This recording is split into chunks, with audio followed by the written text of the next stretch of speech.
মুহাম্মাদুর রাসূলুল্লাহ সাল্লাল্লাহু আলাইহি ওয়াসাল্লাম। সুবহানাকা লা ইলমা লানা ইল্লা মা আল্লামতানা ইন্নাকা আনতাল আলিমুল হাকীম। রব্বি ইশরাহ লি সাদরি ওয়া ইয়াসসির লি আমরি ওয়াহলুল উকদাতাম মিন লিসানি ইয়াফকাহু কওলি। আল ইসলামিয়া তাহফিজুল কোরআন মাদ্রাসার উদ্যোগে আয়োজিত আজকের ওয়াজ দোয়ার মাহফিল, আজকের মাহফিলের মোহতারাম সম্মানিত সভাপতি, আমন্ত্রিত জাতির রাহবার, জাতির শ্রেষ্ঠ সন্তান ওয়ারাসাতুল আম্বিয়া হযরত উলামায়ে কেরাম, অত্র এলাকার এবং বিভিন্ন এলাকার মসজিদ থেকে আগত আইম্মায়ে মাসাজিদ ও খোতাবায়ে মাসাজিদ মুকাররমা, সম্মানিত উলামা, আজকে আমাদের মাঝে এমন একজন ব্যক্তি আলোচনা করবেন যিনি এই দেশের মানুষ না, ওনার বাড়ি হচ্ছেন ভারতে। আলহামদুলিল্লাহ বলেন। এই ভারতের মুসাফির, এই ভারতের প্রখ্যাত আলেমকে আমরা পেয়ে খুশি না বেজার? আরো জোরে কোন। আমাদের মাঝে ইনশাল্লাহ হুজুর আসবেন চমৎকার আলোচনা করে। এজন্য এখনো যারা এদিক সেদিক ঘোরাচড়া করছেন, আল্লাহর ওয়াস্তে সকলেই চলে আসুন। হুজুরের বয়ান ইনশাল্লাহ আমার পরপরই শুরু হয়ে যাবে। তো বিভিন্ন মাদ্রাসা, স্কুল, কলেজ, ভার্সিটি, ইউনিভার্সিটি শিক্ষাঙ্গন থেকে আগত মোকাররমা সম্মানিত শিক্ষক মণ্ডলী, আমার সামনে উপবিষ্ট আমার অতি কাছের, অতি নিকটের, অতি মহাব্বতের, হৃদয়ের গহীনে যাদের স্থান, মনে মনে কুঠায় যাদের জায়গা, হীরকখণ্ড চাঁদের সৌন্দর্যকে হার মানিয়ে দেয়, তারুণ্যের উচ্ছ্বাস নিয়ে যৌবনের উদ্দীপন আঁকিনি, আগত ইসলাম ও মুসলমানদের দুর্দিনের সিপাহ সালা দায়িত্ববান পালনকারী খালিদ বিন ওয়ালিদ রহিমাহুল্লাহর উত্তরসূরি, গাজী সালাউদ্দিন আইয়ুবী জামালউদ্দিন আফগানি রহিমাহুল্লাহর উত্তরসূরি, তারেক বিন জিয়াদ মোহাম্মদ বিন কাসেম রহিমাহুল্লাহর উত্তরসূরি, আমার নওজোয়ান তরুণ যুবক বন্ধুগণ, সেরেতাজ, মাথার মকট, মুরব্বী বাবারাম, পর্দার আড়ালে অবস্থানগতা মা খাদিজাতুল কুবরা রাদিয়াল্লাহু তাআলার উত্তরসূরি ও মা আয়েশা সিদ্দিকা রাদিয়াল্লাহু তাআলার উত্তরসূরি, আমার দিনদার পরহেজগার ইমানদার মুত্তাকি মুসলিম মা ও বোনেরা, মহান আল্লাহ রাব্বুল আলামিনের আযীমুশ শান দরবারে লাখো কোটি শুকর গুজার করছি, নত শিরে সুজুদ পেশ করছি, সিজদায় অবনত হচ্ছি, যে মহান মনিব আমাদেরকে অশান্তময় পৃথিবী, অশান্তময় পরিবেশ থেকে, পাপ পঙ্কিলতায় পরিপূর্ণ গুনাহে ভরপুর সমাজের গোর আদার থেকে, অমানিসাত থেকে, জুলুমাত থেকে রহমতের হাত ছাড়ি দিয়ে বাংলাদেশের দ্বিতীয় স্বাধীনতার পর আমাদেরকে উন্মুক্তভাবে কথা বলার, এই ময়দানে আলোচনা শুনবার এবং করবার তৌফিক দান করেছেন। এজন্য মুসলমান হিসাবে আওয়াজকে উঁচু করে, উঁচু কণ্ঠে, দিলটাকে প্রশস্ত করে, প্রাণ ভরে সকলে কালিমাতুশ শুকর আদায় করে নেই, পড়ি আলহামদুলিল্লাহ। আরও মহাব্বতের সাথে পড়ি আলহামদুলিল্লাহ। পাশাপাশি আমাদের আজকে যিনি প্রধান মেহমান, পাক ভারত উপমহাদেশের প্রখ্যাত আলেমীদিন, আধ্যাত্মিক রাহাবার বিশিষ্ট আলেমীদিন আল্লামা ডক্টর আব্দুল্লাহ নুমান ভারত, আলহামদুলিল্লাহ হুজুরকে পেয়ে আল্লাহর কাছে শুকর আদায় করে আরেকবার বলি আলহামদুলিল্লাহ। আরও মহাব্বতের সাথে বলি আলহামদুলিল্লাহ। মোহতারাম হাজরিন, কেন বাংলাদেশের স্বাধীনতার কথা বললাম? এতদিন আপনারা শুনেছেন বুড়ারা রক্ত দিয়া, জীবন দিয়া এদেশের স্বাধীনতা ফিরে এনেছে, এই জন্য তাদের নামের শুরুতে মুক্তিযোদ্ধা লেখা হয়, ঠিক না? এই যে 5ই আগস্টের পরে আমার দেশের নওজোয়ান তরুণ যুবক বন্ধুগণ, কলেজের ছাত্র, স্কুলের ছাত্র, মাদ্রাসার ছাত্র ভাইয়েরা, তারা তাদের জীবন বাজি রেখে মাথায় কাফনের কাপড় বেঁধে এদেশের দ্বিতীয় স্বাধীনতা ফিরে নিয়েছে। আমাদেরকে আবার এই সূর্য, লাল রক্তিম সূর্য আমাদেরকে উপহার দিয়েছে মুসলমান ভাইয়ার আমার। এই জন্য আমি তাদের নাম দিয়েছি মুক্তিযোদ্ধা। কি বলেন আপনারা? বুড়ারা যদি তাদের রক্ত দিয়া, জীবন দিয়া বাংলাদেশের স্বাধীনতা ফিরে এনেছে, এই জন্য যদি তাদের নাম মুক্তিযোদ্ধা হতে পারে, এদেশের কমলমতি শিশু বাচ্চারাও লাঠি সোটা দিয়ে মাথায় কাফনের কাপড় বেঁধে রাস্তায় নেমে গিয়েছিল এই দেশকে স্বাধীন করবার জন্যে। তাদেরকেও যদি আমরা মুক্তিযোদ্ধা বলি তাহলে ভুল হবে না। কথা বলেন ঠিক না বেটি? আরো আস্তে কন, আস্তে কন। মোহতারাম হাজরিন, আমরা দোয়া করি যেই সমস্ত ভাইয়েরা পঙ্গুত্ব বরণ করেছে, আল্লাহ রাব্বুল আলামিন যেন অতি তাড়াতাড়ি তাদেরকে সুস্থতার নেয়ামত দান করে। যারা স্বৈরাচার সরকার থেকে আমার এই দেশকে হেফাজত করেছে, রক্ত দিয়া জীবন দিয়া মার বুক খালি করে যারা ইন্তেকাল করেছেন, আল্লাহ যেন তাদেরকে শাহাদাতের মর্যাদা দান করে, বলুন আমিন। মোহতারাম হাজরিন, আমি আপনাদের কাছে জানবার চাই, এই যে এখানে বসছেন, গুনাহ না সওয়াব? আরো জোরে কন। যদি শাসটলে বইসা থাকতেন সেখানে হাজারো গল্প করতেন, গীবত করতেন, ঠিক না?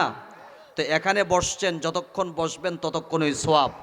মাজতামা কওমুন ফি বাইতিন মিন বুয়ুতিল্লাহ ইয়াতলুনা কিতাবাল্লাহ ওয়া ইয়াতাদারাসুনাহু বাইনাহুম ইল্লা নাযালাত আলাইহিমুস সাকিনাহ ওয়া গাশিয়াতুহুমুর রাহমা ওয়া হাফফাতহুমুল মালায়েকা ওয়া যাকারাহুমুল্লাহু ফি মান ইনদাহু। আল্লাহর রাসূল বলেন, যেখানে কোরআন এবং হাদিসের আলোচনা করা হয় সেই জায়গাটা, চাই খেলার মাঠ হোক না কেন, চাই জমি চাষাবাদের জমি হোক না কেন, সামরিক সময়ের জন্য জান্নাতের বাগান। আল্লাহর কসম, আল্লাহর রাসূলের হাদিস যদি সত্য হয়ে থাকে, কোরআন যদি সত্য হয়ে থাকে, আমার এই কথাটা সত্য, এই মুহূর্তে এখানে যদি কোনো আল্লাহর বান্দা মারা যান, সাথে সাথে সেই জান্নাতি মেহমান। আরো আস্তে কোন। ওই পাশে প্যান্ডেলের বাহিরের কথা বলে নাই, প্যান্ডেলের ভিতরের কথা বলেছেন। এই জন্য টেনশন নাই, মরে গেলেই জান্নাত। এর জন্য মুসলমান শেষ পর্যন্ত থাকবো তো ইনশাল্লাহ। কারা কারা শেষ পর্যন্ত থাকবো না, দু হাত উঁচু করে দেখাই তো। আস্তাগফিরুল্লাহ। শেষ পর্যন্ত থাকতেন না আপনারা? আমার রাইখেই বাগবেন তো, হাত ওড়াইলেন কেন? আরে সব্বনা, জোশের টেলায় হুশ থাকে না। আমি এক জায়গায় গিয়া বলছি যারা নামাজ পড়বো তারা জান্নাতে যাইব, কয় নাউজুবিল্লাহ। আর এক জায়গায় বললাম যারা নামাজ পড়বো না তারা জাহান্নামে যাবে, কয় সুবহানাল্লাহ। মানে বাঙালি কোথায় আলহামদুলিল্লাহ, কোথায় সুবহানাল্লাহ বলবে, কোথায় হাত উঠাইতে হবে, জায়গা খুঁজে পায় না। এক আল্লাহর বান্দা গাছে উঠছে আম পাড়ার জন্য, বৃষ্টির দিন ছিল তো, পিছ লাগায় পড়ে গেছে, পায়ে ব্যথা পাইছে, দৌড়ায় ডাক্তারখানা গেছে, গিয়া বলে, ডাক্তার সাহেব ভালো মানের একটা মলম দেন। ডাক্তার সাহেব মনে মনে চিন্তা করে, এলাকার মাতবর সাহেব যদি ভালো মানের মলম না দেয় পরের দিন আমার সাইজ করে লাইব, এই জন্য ভালো মানের একটা মলম দিলেন। বললেন, বাজান যেখানে ব্যথা পাইছেন সেখানে লাগাইবেন। এই নাম্বার ছাড়া বোকা বাড়িতে গিয়া মনে মনে চিন্তা করে, ডাক্তার বলছে যেখানে ব্যথা পাইছি সেখানে লাগানোর জন্য, এই নাম্বার ছাড়া বোকা চিন্তা করে ব্যথা তো পাইছি আম গাছে, ইচ্ছা মতন হ্যাঁ আম গাছে মলম ডলা শুরু করছে। এখন বলেন আপনারা, আম গাছে মলম লাগাইলে ভালো হইব নাকি জাগা মতো লাগাইতে হইব? তো গাও তো ভালো হয় না, চান্দি গেছে গরম হইয়া, দৌড়ায় ডাক্তার কাছে, ডাক্তার সাহেব এক সপ্তাহ হয়ে গেল, কি মলম দিয়েছেন, গাও তো ভালো হয় না। ডাক্তার সাহেব মনে মনে চিন্তা করে, এত ভালো মানের একটা মলম দিলাম, ঠিক মতো লাগাইছেন? কয় হ্যাঁ ঠিক মতো লাগাইছি। কয় যেখানে ব্যথা পাইছেন সেখানে তো লাগাইছেন? কয় হ্যাঁ সেখানে লাগাইছি। ডাক্তার সাহেব বলে, দেখি বাজান ব্যথা পাইছেন কোথায়? কয় ব্যথা তো পাইছি বাজান আম গাছে। কয় মলম লাগাইছেন কোথায়? কয় আম গাছে। কিয়ামত পর্যন্ত মলম আম গাছে লাগাইলে ভালো হইব নাকি জাগা মতো লাগাইতে হইব? তো জাগা মতো হাত উঠাইতে হইব না? আমি বলছি শেষ পর্যন্ত কারা কারা থাকবো না, অনেকেই হাত উঠায় ফেলাইছে, বুঝে নাই না। আচ্ছা এখন দেখবো কারা কারা শেষ পর্যন্ত আখিরি মোনাজাত দিয়ে যাব ইনশাআল্লাহ। দু হাত উঁচু করে দেখাই তো, লিল্লাহে তাকবীর, নারায়ে তাকবীর। ওয়াজ মাহফিল যেখানে, ওলামায়ে কেরাম যেখানে, গান বাজনা যেখানে, মুড়ি বেচে যেখানে, দোকানপাট যেখানে, শাস্ত্র আছে যেখানে, কোরআন হাদিসের আলো, দুর্নীতির আলো, এই দুর্নীতির আলো করো করে বলে জালো, দেখছেন জোশের চালায় হুশ লাগে না। দুর্নীতির আলো ঘরে ঘরে জ্বালাইলে উপায় আছে? হ্যাঁ, আল্লাহ বুঝার তৌফিক দান। মাঝে মাঝে একটু পরীক্ষা করব, একটু আপনার ঘুম ভাঙাইলাম, এতক্ষণ মনে হচ্ছে গোরস্থানে বয়ান করতেছি। তা পরিবেশ হয়েছে না ইনশাল্লাহ? আমার সাথে একটু কথা বলবেন, একটু পরিবেশটা করেই আমি আমার আলোচনার দিকে যাব। একটু কথা না বললে আমি আবার বয়ান করতে পারি না। অনেক বক্তা এমন আছে চোখ বন্ধ করে বয়ান শুরু করে। তো আল্লাহর এক বান্দা বক্তা সাহেব চোখ বন্ধ করে বয়ান করতেছে, আধা ঘন্টা পর চোখ খুলে দেখে মাশাল্লাহ এক জোড়ো নাই, প্যান্ডেলের এক করোনার একজন চাদুর মুড়ি দিয়া বয়ে রয়েছে। ওহ মাশাল্লাহ, এই এলাকায় কারো হেদায়েত না হইলে ওই যে যুবকটা বৈশা রয়েছে এর হেদায়েত হয়েছে। বাজার এদিকে আসো, বেশি লাগবে না, একজনের হেদায়েত হইলে যথেষ্ট। ওই লোক আইসা বলে হুজুর মা বসাই দোয়া হসাই, আমি তো মাইক ম্যান, হুজুর যদি মাইক না থাকতো আমিও যাইতাম গা। তো আমি আবার হেই বক্তা না, কেউ উঠবেন না, আমি যতক্ষণ পর্যন্ত আলোচনা করব ইনশাল্লাহ থাকবেন তো, ইনশাল্লাহ থাকবেন না ভাগবেন, থাকবেন না ভাগবেন। মুসলমান আমরা যারা এখানে আছি আমরা সবাই মুসলমান না? এই দুনিয়াতে অনেক শ্রেণীর লোক বসবাস করে, আমরা যারা মুসলমান আছি আমরা পরকালকে বিশ্বাস করি কি করি না? পরকালের দুইটা স্থান আছে, একটি হলো শান্তির জায়গা, একটি হলো শাস্তির জায়গা। শান্তির জায়গাকে কি বলে? জান্নাত বলি আমরা, আমাদের ভাষায় আমরা কি বলি? জান্নাত বলি। শাস্তির জায়গাকে জাহান্নাম বলি। এই পৃথিবীতে কিন্তু আরও অনেক শ্রেণীর লোক বসবাস করে, যেমন হিন্দু, বৌদ্ধ, খ্রিস্টান, কামার, কুমার, চামার, মাদারু, গাজারু, জুয়ারু, doctor, master, driver, helper, contractor, রাজরানী, চাকরানি, ফকির, ফকরানি, এতিম, মিসকিন, অনাথিনী, পথে মরা, আদামরা, কাঙ্গাল, কাঙ্গালে, হাবিলদার, জমিদার, রফাদার, তালুকদার, এমপি, মন্ত্রী, চেয়ারম্যান, জাজ, আওয়ামী লীগ, বিএনপি, জাতীয় পার্টি ইত্যাদি ইত্যাদি। আছে না নাই? জোরে করে আছে না নাই? একটু আওয়াজ দিতে হবে মিয়া। দুনিয়ার জন্য তো দেখছেন এই যে অনেক সময় বাসওয়ালারা যেইভাবে মানুষকে ডাকতে থাকে, ঢাকা, গাজীপুর, নরসিংদী, মানিকগঞ্জ, মুন্সিগঞ্জ, শেরপুর, কিশোরগঞ্জ, টাঙ্গাইল, ফরিদপুর, মাদারপুর, রাজবাড়ী, আপনারা মনে করেন আবার হুজুর হেল্পার ছিল কিনা? তো এরা যদি দুনিয়ার জন্য কথা বলতে পারে, আমরা বলতে পারবো না ইনশাল্লাহ? একটু আওয়াজ দিবেন মাশাল্লাহ। এই তো আপনাদের ইমানি পাওয়ার আছে। তো যেই কথাটা বলতেছিলাম, হিন্দু ভাইরা বসবাস করে, তারাও কিন্তু পরকালকে বিশ্বাস করে, তাদের ইমান নাই। পরকালকে কিভাবে বিশ্বাস করে? তারাও জানে পরকালে দুইটা স্থান আছে, একটি হলো শান্তির জায়গা আর একটি হলো শাস্তির জায়গা। তারা তাদের ভাষায় শান্তির জায়গাকে কি বলে? স্বর্গ বলে। কি বলে বাজান? আর শাস্তির জায়গাকে নরক বলে। আমি একজন হিন্দু ভাইকে প্রশ্ন করলাম, বাজান আপনারা কি স্বর্গে যাইতে চান নাকি নরকে যাইতে চান? কয় হুজুর দেখেন না আমরা মারা যাওয়ার পর আমাদের কি চিতায় পোড়ায়। আমি বললাম কেন? বলে হুজুর যাতে করে আমরা নরকে না জ্বলি, দুনিয়ার শাস্তি আমরা ভোগ করতে চাই, পরকালের শাস্তি আমরা ভোগ করতে চাই না, এই জন্য আমরা দুনিয়ার আগুনে পড়ি, আমাদেরকে চিতায় পোড়ায়।